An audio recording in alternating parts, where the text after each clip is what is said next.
Broccoli fry. Wow! So నిజంగానే broccoli అనగానే అందరూ టేస్టీగా ఉండదు అని అనుకుంటూ ఉంటారు.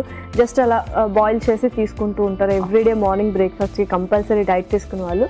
సో ఫ్రై అంటున్నావు కాబట్టి చాలా ఇష్టంగా తింటారు అండ్ డిఫరెంట్ వేలో ఉంటుంది. సో స్టార్ట్ చేసేద్దాము ప్రాసెస్. ఓకే, ఇంగ్రీడియంట్స్ తెచ్చేస్తాను. ఓకే లాస్యా, ఇంగ్రీడియంట్స్ తెచ్చేసాను. ఓకే, సో చాలా తక్కువ ingredients and fantastic. Broccoli already నువ్వు బాయిల్ చేసావా ఏంటి అసలు? సో అది జస్ట్ మనం బ్లీచింగ్ ప్రాసెస్ చేసామన్నమాట. సో కొంచెం వామ్ వాటర్లో అది కొద్దిసేపు డిప్ చేసి తీసి పెట్టుకున్నాం పక్కకి. ఓకే, సో బటర్తో చేస్తున్నాము. అండ్ మనం ఇలా చిల్లీ ఫ్లేక్స్ ఇవన్నీ యూస్ చేయొచ్చా రెగ్యులర్ బేసిస్లో? రెగ్యులర్ బేసిస్లో అంటే మనం ఎక్కువగా మసాలాస్ ఏది యాడ్ చేయలేదు కాబట్టి చిల్లీ ఫ్లేక్స్ మనం యాడ్ చేయొచ్చు, పర్వాలేదు. Like weekly 3 to 4 times. Okay, so యూజువల్గా అంటే బ్రోకలీ ఎవ్రీడే తీసుకుంటూ ఉంటారు. సో ఎవ్రీడే తీసుకోవచ్చా లేకపోతే కొంచెం రెస్ట్రిక్ట్ ఏమైనా చేయాలా? వీక్లీ 4 days కానీ ఒక 2 days స్కిప్ చేయడం ఇలా చేయొచ్చు? సో ఏంటంటే బ్రాకలీతో పాటు మనం వేరే సాలడ్స్ కూడా ప్రిఫర్ చేస్తూ ఉండొచ్చు. సో ఇందులో మనకు ఫైబర్, ఫోలేట్ అనేది ఎక్కువగా ఉంటుంది. సో ఈ ఫైబర్ వచ్చేసి వేరే గ్రూప్ అంటే గ్రీన్ లీఫీస్లో కూడా ఉంటుంది, వెజెస్లో కూడా ఉంటుంది, ఫ్రూట్స్లో కూడా ఉంటుంది. సో దీన్ని మనం రీప్లేస్ చేసుకుంటూ తీసుకుంటూ ఉండాలి. Okay, perfect. సో మరి స్టార్ట్ చేసేద్దాము ప్రాసెస్. ఓకే, ముందుగా కొంచెం బటర్,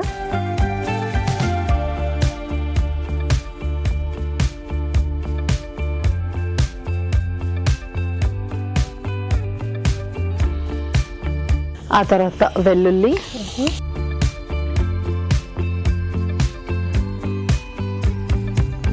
అల్లం కూడా,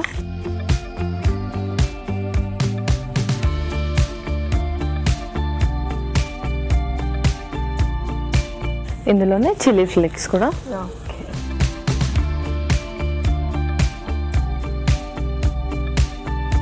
సో ఈ 3 కాంబినేషన్స్ ఏంటంటే ఆ ఫ్లేవర్ మొత్తం మనకు చైనీస్ స్టైల్ లాగా ఉంటుంది అనమాట, పర్ఫెక్ట్గా. Okay, next.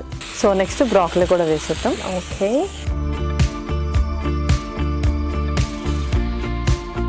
సో మనం కొంచెం లీచింగ్ ప్రాసెస్ చేయడం వల్ల ఏంటి అంటే ఎక్కువసేపు కుక్ చేయాల్సిన అవసరం కూడా లేదు. సో అందులోనే మనకు కొంచెం మెత్తగా అయిపోతుంది అది. ఓకే, సో యూజువల్గా మనం ఫ్రైస్ చేసుకుంటూ ఉంటాము. మనం ఎక్కువ ఆయిల్ యూస్ చేయడం లేకపోతే ఎక్కువసేపు కుకింగ్ చేయడం వల్ల అంటే ఎటువంటి సైడ్ ఎఫెక్ట్స్ ఉంటాయి? న్యూట్రిషనల్ వాల్యూస్ వెళ్ళిపోవడము అండ్ అలాగే కొంచెం ఆయిల్ ఎక్కువ పట్టడము ఇలాంటివి. ఎస్, సో ఆయిల్ ఎక్కువగా పడుతుంది ఫస్ట్ థింగ్. సో దానివల్ల మన బాడీలో ఫ్యాట్స్ అనేది ఎక్కువగా పెరుగుతాయి. అండ్ దాంతోపాటు ఓవర్ కుక్ చేయడం వల్ల అందులో ఉండే న్యూట్రిషన్ అనేది కూడా మనం లాస్ అవుతాం. అంటే ఎక్కువగా మనకు వైటమిన్స్ ఏదైతే ఉంటుందో అది అనేది కంప్లీట్గా లాస్ అయిపోతుంది అనమాట. సో ఇలా మనము జస్ట్ సెమీ కుక్ చేయడం వల్ల ఆ న్యూట్రియన్స్ అలాగే ఉంటాయి. ఎక్కువగా ఓవర్ కుక్ కూడా చేయం కాబట్టి చక్కగా డైజెషన్ కూడా ఈజీగా అయిపోతుంది. Okay, perfect. ఓకే, నెక్స్ట్ కొంచెం సాల్ట్ కూడా వేసేద్దాం. అండ్ కావాలి అంటే కొంచెం పెప్పర్ కూడా లైట్గా యాడ్ చేసుకోవచ్చు.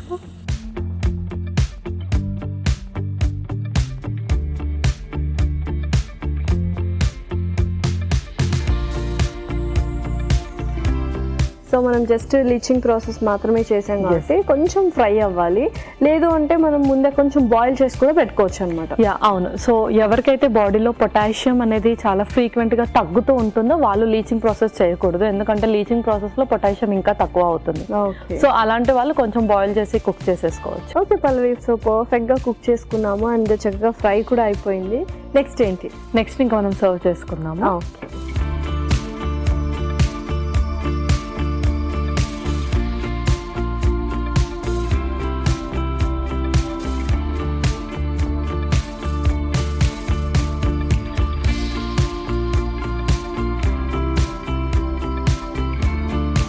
అలాగే కొంచెం లెమన్ కూడా స్క్వీజ్ చేసుకున్నాం.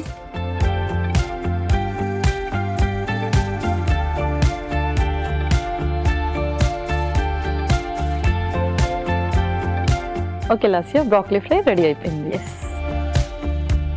Broccoli fry ready. మరి కావాల్సిన పదార్థాలు అలాగే తయారు చేసుకునే విధానం మరొకసారి చూసేయండి. బ్రోకలీ ఫ్రైకి కావాల్సిన పదార్థాలు: broccoli 1 cup, red chilli flakes 1 table spoon, ఉప్పు తగినంత, నిమ్మకాయ రసం 2 టేబుల్ స్పూన్లు, అల్లం తరుగు 1 కప్పు, బటర్ 2 టేబుల్ స్పూన్లు, వెల్లుల్లి 6 రెబ్బలు. బ్రోకలీ ఫ్రై తయారు చేసుకునే విధానం: ముందుగా స్టవ్ ఆన్ చేసి పాన్ లో బటర్ వేసి కరిగించుకున్న తర్వాత వెల్లుల్లి, అల్లం, రెడ్ చిల్లీ ఫ్లేక్స్ వేసి వేయించాలి. ఆ తర్వాత బ్రోకలీ వేసి కొద్దిగా ఉప్పు వేసుకొని కాసేపు ఫ్రై చేసుకొని సర్వింగ్ ప్లేట్ లోకి తీసుకొని నిమ్మరసం వేసి సర్వ్ చేసుకుంటే టేస్టీ బ్రోకలీ ఫ్రై రెడీ.